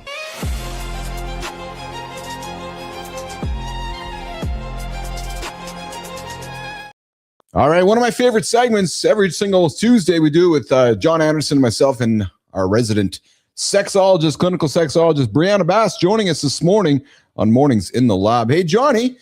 So the provider trap is when a woman loves you for what you do but doesn't actually want you as a man. Kai, let's bring up Brianna and John and have this conversation. What's going on, Brianna? Hi there. How are you today? Hey, Brianna. Oh, Good to doing see great, guys. So you get to follow our guest today, Barbara Shenwell. Yeah, I caught the tail end of that. She was so much cooler than me. I was going to let you say it. I didn't want to offend you, but yes, she was way cooler than you, boss. She absolutely was. So 78, jumping off cliffs in the Moab, married for what, Johnny? 56 years, eh? Yeah, something like that. Yeah. And her words were, I think you heard it, Brianna, just cooperate, right? Like just cooperate and support your lover. But this is what we need to go from that very, very inside the box conversation to talk about sex. So let's turn the corner. Let's not waste any more time here. Let's do it. So, Brianna, does this happen often where couples will show up in your therapy where the man feels like he's just become the provider and not like the she doesn't want him anymore? And we're going to go both ways in this. I'm not trying to say this is about her not wanting him, but is this frequent? I've just become the provider. Now my wife doesn't want to have sex with me or doesn't want to love me anymore. Is this a common thing, Brianna? It's an incredibly common thing. Yes, Cool. absolutely. I work with so many couples where they're going, or a male, let's say if that's what we're talking about, is coming in going, I'm doing a lot of things right. I have a ton of plates spinning. I'm exhausted. Yes. I'm propelling things forward. I'm keeping the momentum, yet I don't feel connected to my partner or desired by my partner. If anything, maybe I even feel resented by my partner, or things are just sort of a mess compared to at least what they used to be, the contrast from when we first started dating. So yeah, I hear this all the time. Incredibly common. Like I have been there. Shit. Oh, really? 100%. I mean, I'm not fucking careful. I get there every goddamn year because I get too focused on what I'm doing. Oh, yes. All of a sudden, there's too much of me here when it needs to be spread a little bit more evenly. And then what I have to remember is, it doesn't take as much as you think. It's like for me to be able to turn this part of my life off and turn this part on, even for a couple hours a day. Yes. Like all the fucking difference, but I have to actually do it. I can't just let this part roll into that and not be there. Well, so it's interesting to hear you say that because Brianna, I as Johnny's talking, I think I can, I'll relate to it, right? Because the identity we as men, and Brianna, I'm thinking you hear this, right? I'll say we as men, we build ourselves up. Okay, we're the protector, the provider, and it's not polarity or leadership, and it's not about forgetting all the other stuff, but we as men were like, okay, I'm the protector, provider. Oh, right, I also want to be loved and want to have respect. Yeah, I hear you, and that's fair. And we could switch this conversation out and talk about how women have to keep up with their polarities. But yeah, for this, right, you're right. You're going like, hey, wait, I want to be the provider. I know that that's valuable to you. I know that that's attractive to you. Yes. But at the same time, I'm doing this. I'm putting all of my resources to that, brain power, cognitive load. And then over here, this is failing or falling or changing. And I can't make sense of that because you're right. This is very confusing. Everything does seem fine on paper, right? You can post beautiful Instagram photos that show you taking a gorgeous trip or, whatever with you and your kids or in this space. And then behind that curtain, things feel off or you don't feel desired, at least in the way that you used to. And often what happens is that, especially for men, they'll then just throw more at it because they do know that she values him when he does provide or works harder. She thinks his work ethic is sexy. No doubt about any of that. So often he puts more into that space. When I actually have to break to you the news that that's going to pull you even further. Go in the wrong direction with that effort, huh? I mean, what I need, honestly, what the system after all these years that we created was, is that I just need a tip. Like she'll tell me, look, you're going underwater again, meaning that you're fucking nowhere to be found. You'll come up for air and you're gone. You're not coming up for air long enough for us to connect.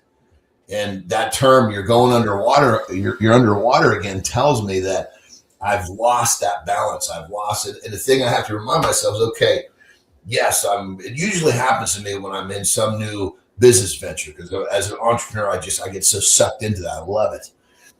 And what happens is it pulls me away to the point where I'll still, try to engage, but try being the word. I'm not doing it. The time is there, but I'm not really present with that time. And that doesn't work. So it's exactly right.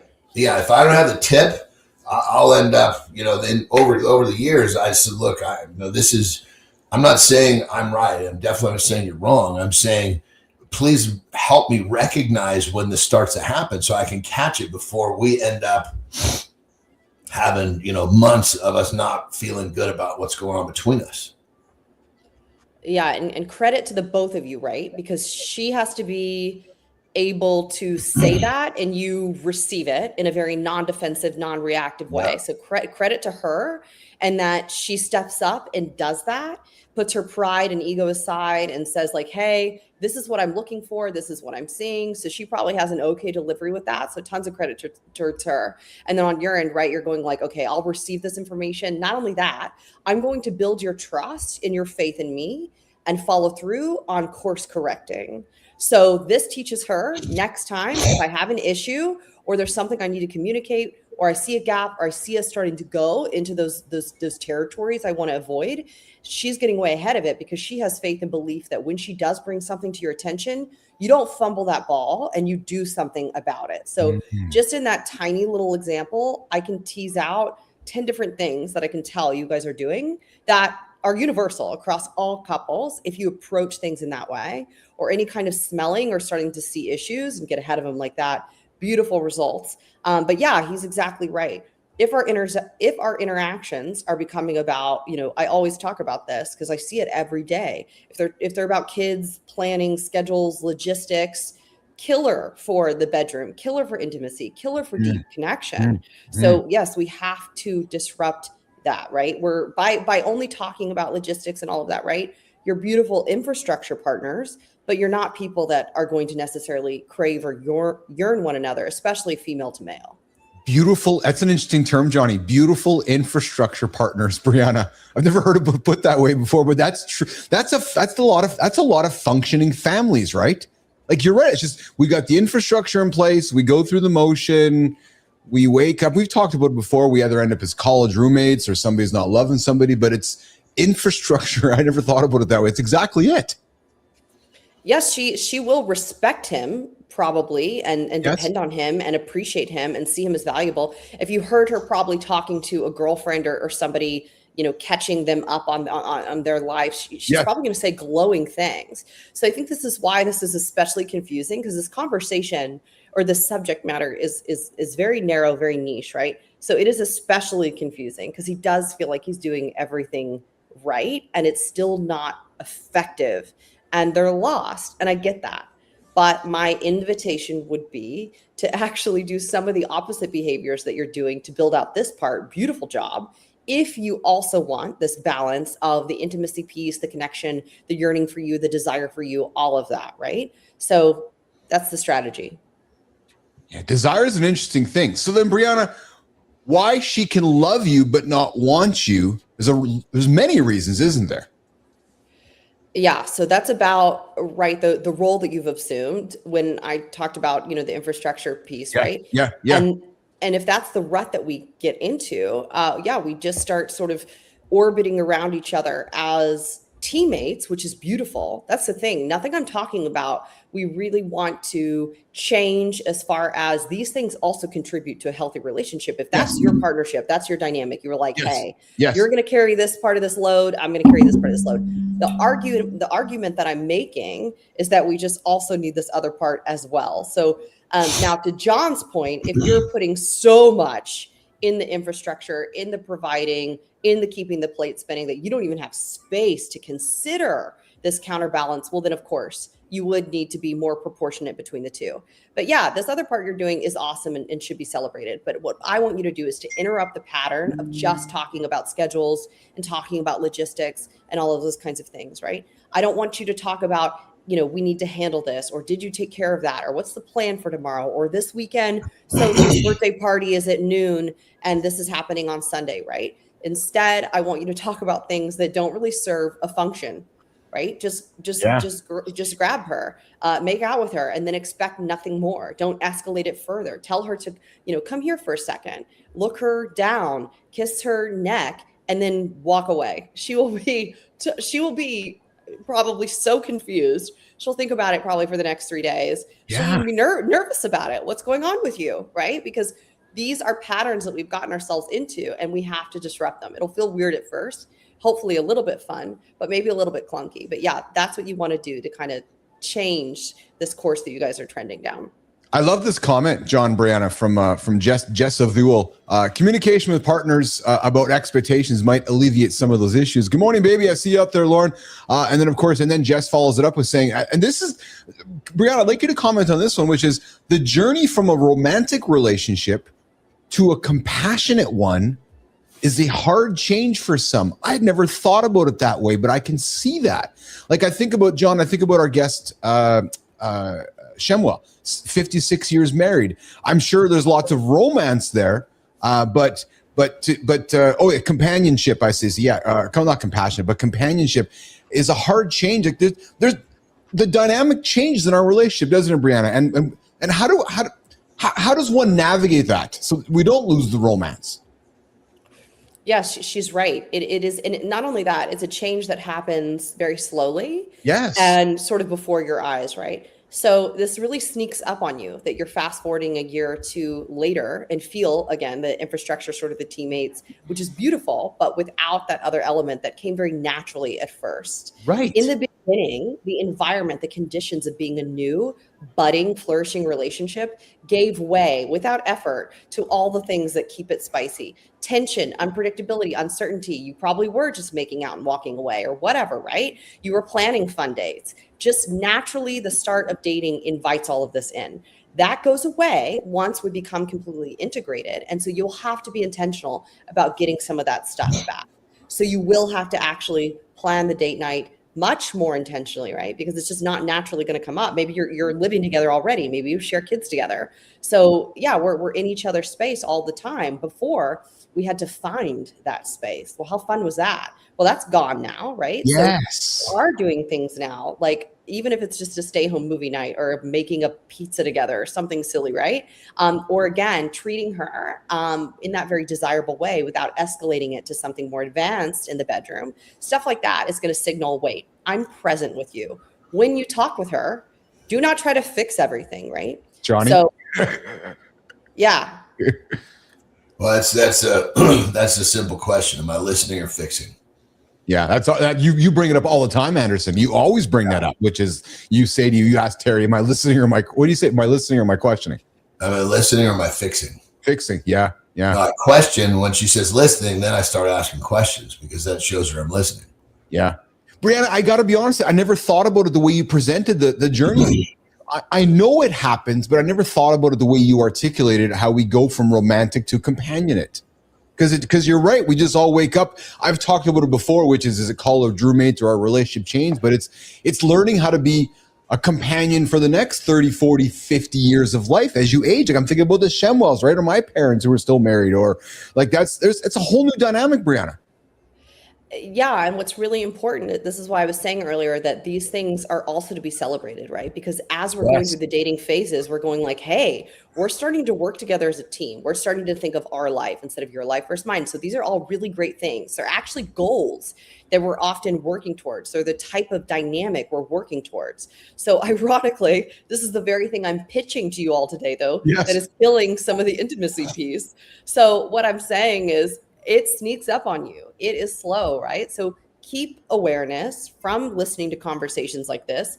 Huge advantage. I mean, this changes everything, just this simply, right? Because you're going, yeah, we did work to be a team, a unit, to communicate with our own kind of language, to keep the plate spinning, to keep the lights on, to keep everything flowing in great momentum. Awesome. However, by doing that, we maybe were inequitable in how we invested also, though, in the intimate side of things, from drawing her near to me, complimenting her, listening to her actively when she's talking, not trying to fix anything. Maybe we're scrolling at night together side by side in bed, and then one of us just rolls over and goes to sleep, right? You see all of these moments that could be pieces of connection, but instead are devoted to other types of things, or they're very task oriented. Or when you text her, maybe it's just functional. Maybe it's just about plans or what's for dinner that night, instead of maybe just sending a text in the middle of the day, unprompted, that says something of a different nature, that lets her know that you still desire her. Doing a bunch of these kind of micro behaviors will start to turn the volume up and the needle move on what I'm talking about with rebuilding the intimacy and getting you back on track. Yeah. Johnny. I have first text that what my wife gets from me is somewhere between 3 and 4. And it's sometimes just a heart. Sometimes I'll build a little design out of different colored hearts. Sometimes it'll just be, some little phrase. And, and I don't expect anything in return. And I actually do to my wife and my daughters and my mom. But for my wife, it's got to be a little something. Of course, they all have their own purposes, but there's something about knowing that someone is thinking about you without an expectation in return. Yeah. What he's talking about is doing something that has no function. There's no task, right? He's stepping out of task mode and strictly into interaction. And that's it, for the sake of interacting. So it's not, what are you thinking for dinner, or some sort of planning or some sort of future oriented conversation, right? He's literally going out of his way, taking time, even if it is just heart emojis, but it serves no planning, no function. There's no logistics associated with that. So she is reading this as even just face value. This man went out of his way just to communicate to me with no expectation in return. Hey, I'm thinking of you. Therefore, you are important to me. I value you. Yeah. And then Jess comes back and says, people want to feel valued, and small recognition is sometimes all that it takes. Isn't it, Brianna? I think that, I don't remember everything I've said, but I think everything I've said today was free, or was really small, or stuff that can be started immediately. So true. Very actionable for sure. Absolutely. Yeah. That's the stuff that makes a difference, because for most, some big plan and a bunch of detail is going to go right into I'll do it later. Yes. Something that can be action right now with just a little push of a button or a thought or some, small gesture. You tell me, because you're the pro, but that might be the spark that actually restarts the fire. Yeah, you're completely right. That's a really good point, that if you make this too big, and we are talking today about people who have a lot of balls in the air. So if we make this too big, well, now we're competing with that, and it feels too overwhelming. And we kick the can to tomorrow. Yeah. And that's a never-ending prophecy, because you'll always do it tomorrow. It just never ends up happening. And I got to think, Brianna, there's couples that come through your world, or people you've talked to in your circles, where I'll speak to the man who's like, man, Brianna, I don't want to rock the boat because I think I could just be replaced. Is that a theme for a man, or is that just like is that a headline that doesn't happen? Are men feeling that way? I don't want to rock the boat. I don't want to confront her. Yeah, I don't think it's so much the replacement is not what I hear as much. What I hear more is that I'm not going to know what to do if I do rock the boat, right? So if I were to ask you, so let's say John is feeling a certain way about a certain something, and I were to say, what would it be like to discuss that with her? He'd probably say, well, it's not going to go well. Why wouldn't it go well? And if we got into kind of the weeds about that, ultimately, he's probably going to explain, well, if I present it and I put it out there, I then don't know what to do with it, right? Now we're just in conflict and nothing got resolved. So why don't I stay small or keep it to myself and avoid that conflict entirely? That's certainly a better outcome than the aforementioned. And I get that logic. It makes a lot of sense. It sounds entirely pragmatic. Yes. However, that creates one, pressure cooking, because we keep it in, and then we explode. or it creates a lot of silent resentment building. And so it's actually a greater consequence than going ahead, putting it out there, and then going into the conflict, into the noise. Yeah, it's weird when you say that. A lot of times sometimes I might want to bring something up and I don't really even know. I just need to get it off my chest. I don't know there's not really supposed to be an outcome or an action. Or what it means to say something. Yeah. What's that? Or you don't know what it means, but you just have to, you said, get it off your chest. You just got to get it out. Yeah, I mean, I usually know what it means, what I'm feeling, but I'm not asking for something in return. I'm just saying I need to air this out. Yeah. But I also recognize that these things can be a little, I don't know, difficult, if you will. And so in kind of not knowing what to do is that's what I'm keying on here. There's a lot of times these things, you're just trying to air something out and it turns out to be something that's not. And I've realized over the course of the years, it's a lot of times it's the timing that I bring it up. I'm not bringing it up at the right time. I've got to bring it up in a time where there's not some other brewing conflict. There's no other heat that this thing's going to bounce off of. Because if I do that, it's guaranteed to turn into what I don't want it to be, which is an issue. It's just me breathing something out. Yeah, I would say to say that, right? So we say that, to the person who said earlier about expectations and communicating that, and that avoids a lot of this, right? Try to do some proactivity here, right? So literally say that, say, here are my thoughts right now. Totally not looking for you to solve anything or have the answers. I just got to vent to you for a second. Like, what if John said that to his partner, right? What if a guy said that to his partner? Now you've gotten ahead of this person feeling a certain kind of pressure or whatever, this conversation going down a road, that instead this is how you were trying to show up. And that's such an intimate moment. That absolutely checks my box on intimacy. You simply sharing about what your world is like behind your curtain and letting your partner catch you, which by catching, I never mean fix or resolve. That would be an impossible task. They just simply need to be present with you. So that is quite literally a pattern disruption as far as, kind of some of the things that I'm talking about today. Well, and if I can add to that, Brianna, as I'm hearing you speak, isn't that even to what Jess said, where in John's situation with his partner, it's like he's moving from that romantic to companionate in that sense, isn't he? Because he's like, I got some things going on. I got to get it out. I don't need anything from you right now. I just need kind of like compassion or just a companion. I just need you right now to hear what I have to say, but I don't need nothing out of it. Are you saying somewhat of the same thing? It's like moving through our relationship where I need you as my partner in a different moment right now. No, I think that's incredibly romantic. I think to be able to, I think to say to someone, especially for the males, right? Yes. This is how I'm feeling. This is something that I'm facing, or this is what my day was like. Yes. My state right now is exhausted, let's say. Yes. And to have someone be present with you, I think that's incredibly romantic. That isn't something that we say necessarily platonically. It's true. You're absolutely correct. Yes. Yeah. Dude to dude, probably not so much. So I think that there's a ton of intimacy in that. Well, I'm just going to say, and you just opened up that would, because that's where emotional cheating happens, isn't it? Right. Because the man discovers somebody who wants to hear him say that. It's a girl at work or a girl over there. She listens to the man, and I see you nodding because next thing you know, there's this emotional connection happening. The ladies, I can see you nodding because it happens, doesn't it? Oh my gosh, I have this conversation more than you realize. I have this conversation, which is right. He and I have felt disconnected, and now at work, I have a colleague who simply checks in with me about my day. We're continuing these conversations with. Yeah. And I feel seen. I feel interested in getting to know me and learning about my experiences with things. And that is absolutely how the emotional, as you referred to it, happens. Absolutely. And then affairs. Next thing you know, they're at the Coldplay concert on the camera. I'm causing a joke, but that's it, Brianna. Really, isn't it? Yeah. Yeah, it is. It starts with somebody providing you something that you have needed and that you've wanted.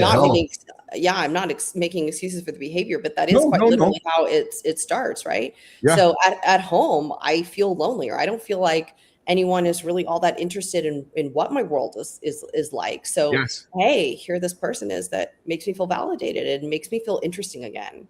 Yeah. What a great conversation. Such a good conversation. Johnny, before we're wrapping up with Brianna, hey, Brianna, one of the things that I think we should put on the table for the next week or the week after is and John, you and I we talked about a little bit earlier, but is how couples learn how to fight or how to have a disagreement or how to get through those. Because, we've talked about romantic, companionate, a journey of a relationship. We have to learn how to do that, don't we, Brianna? Like, we need to learn as humans. Am I wrong? Oh, I think that navigating conflict does not come second nature. No. I don't think that comes naturally at all. No, I think it is something that you must learn. My foundation for that is it wasn't something I figured out or learned to execute very quickly in life. But once I got it, it definitely changed my world, which was especially when it comes to, matters of the heart, an issue this big feels this big, but I just, as soon as I learned to respond rather than react in those situations, that changed everything. That reactive behavior from me was guaranteed to make that little problem huge. Yeah. And as soon as I really got a grip on that in my relationship with my wife, it definitely made it much more. We were able to navigate a little bit better. Now she's very reactive, and she'll be the first one to say, "Yes, this is me. That's her. She's a hothead, self-proclaimed." But if I don't react, then there's never an explosion. Yeah. Jess says, what a treat, Brianna. It was nice hearing from you. So many gems of wisdom. I agree, Jess. This was a 30 minutes of just nonstop nuggets here. And Brianna, I think next week we talk about conflict and how we go through that and manage that. And something Zeglin said a while back, Johnny, and I always lean into it. When I'm having conflict with my wife, that to me is love. And I don't mean that in a negative way. That's learning love. It's learning the ups and downs. And I find when I go through conflict, I actually have more love when it's over, Brianna, because it's like that journey that brings me closer to her. Does that make sense to you? Yeah, well, we can talk about this next week, but the very last sort of stage is apathy. So the fact that right. So what you're talking about is actually a very real thing and biological, and that you see your fighting or your conflict as an attempt at trying to resolve something together, make it better, improve a circumstance, right? Yes. So apathy is when we are just like, you know what? Yeah. I don't even want to go to that battle. That's the worst, isn't it? Yeah. So when I get a couple where I can tell one of the parties is totally apathetic, if I saw their phone and they were texting someone else, maybe I'd get angry, but like, whatever, I could take or leave it. I don't even want to fight anymore because I don't even care to. That is some of our final stages, right? Now we're in a really difficult place to resuscitate things. So what you're talking about is a very real thing, which is that, you feel like the fighting is an attempt. Are you trying to move the relationship to a better, stronger place? Yes. Yeah. And then when you attach that fight, if you can always remember that fight is attached to an opportunity to get better. Yeah. Now all of a sudden everything is good. Yes. We had a fucking knockdown, drag out, but God damn it, look what we learned, and we're going to do better in this situation next time. Yes. And Johnny, and that fight per se it's a moment in time at that moment. It's not next week's moment or next month's moment. It's this moment, and it's just finding a way to get through that. And Brianna, I know we're going to wrap up here, but when you use the word apathy, I always strike this back in the sporting world. This thing really strikes me. The moment a sports team and their fans have become apathetic, you're done as a sports team, because you're like, they don't care about it. When you relate that to a relationship, oh man, that is scary stuff. So every Tuesday, no safe words. Keith Bellis, John Anderson, Brianna Bass. I love this segment. A lot of nuggets always. Hey, Johnny, did you have this rack growing up like I aspired to have? Or maybe Brianna, to check out this vintage state. So this was, Brianna, you're younger than us. This is what I aspired to have when I was growing up, the nerdy guy, like to have. Look, fucking tape. No, I never aspired to have that, dude. The big tape wheels on top so I can have my big See, this is why you were the kid that people would play with you in the neighborhood, but not at school. I was the scooter. Yes. You remember that, Brianna? Remember these guys? I call it, he's a male scooter. You want to ride him, but you don't want your friends to watch. Nobody can see you ride him. Oh, Jesus. Brianna, John, before you guys go,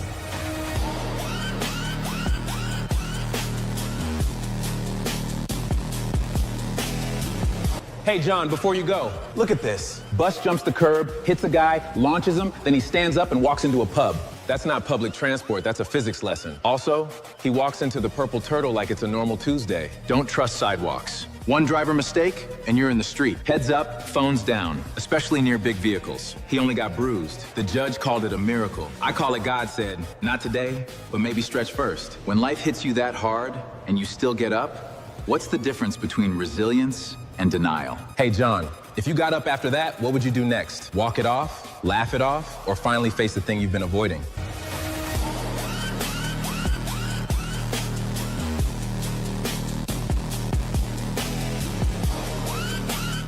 This guy is savage. Look, he just gets up.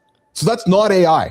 This is actual footage. I researched it because I wanted to know it was real. Like, do you see that bus? Thank God that bus was turning. If it wasn't turning, it would straight ran him over. Unbelievable. He just gets up.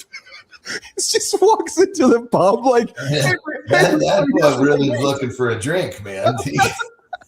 Hey, Brianna, I'm here for my date. You're like, oh, how was your afternoon? Oh, I just stumbled on the way here. Like, look, he just walks in.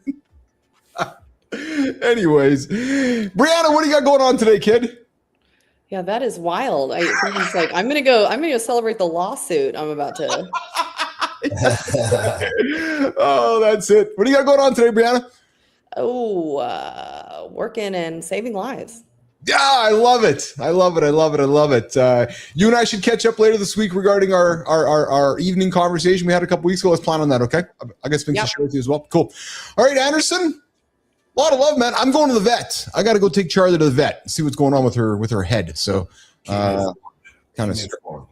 Yeah, I will for sure. I will. Brianna, my dog yesterday. I know you're a dog lover too. You love your animals. My Charlie has a crooked head. She's walking all crooked and all wobbly, and I think she's like a vestibular ear thing. So I'm kind of feeling a little unsettled about it, but I'm gonna go get that sorted out right now.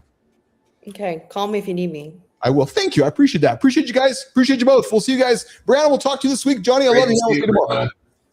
Bye, guys. All right. See you guys later. Brandon and Johnny out of here, guys. Good morning. Good morning. Good morning. Good time. What a fun show here today, guys. What a fun show. Oh, hey, Kai, look who decided to show up. Melissa. Is that Jimmy? Did he actually show up? Yeah. So here's what we're gonna do, Kai. We're actually not gonna do morning focus this morning. We're gonna wrap up here in 2 minutes, and I'm gonna head on over to make a phone call to my vet so I can get Charlie. So thanks, you guys. I appreciate that. I appreciate the care and the love. Hey, I just want to do a quick recap as we're wrapping up here today. So much fun. Barbara Shemwa was awesome. Brianna Bass, awesome today. A lot of nuggets, a lot of good stuff. And we will thanks, good time. I appreciate that, man. Yes. I to those of you guys that know me, how much I love my dogs, you guys know that you guys know. So okay, so here's what we're gonna do. We are going to press a few buttons. We're gonna make some sounds sound like this, and we'll do a little bit of an outro. Good morning, everybody. Yes, we are wrapping up this morning at Mornings in the Lab with Keith, John, and friends. We like to go 2 hours daily. Today I'm wrapping up a little shortly because I got to take my pup to the doctor. Yes, she has some ear challenges, so we're going to get her off to the doctor and get that sorted out. Hey, guys, if you missed today's show, please go back and listen to it. And if you don't want to hear Keith and John laughing for the first 30, I get it. But please go back and tune in 8:30 Eastern time till 9 o'clock. We had Barbara Shemwell. She has Parkinson's. She has arthritis. She has no excuse to stay on the couch. She got up. She jumped off a 500-foot cliff. Yes.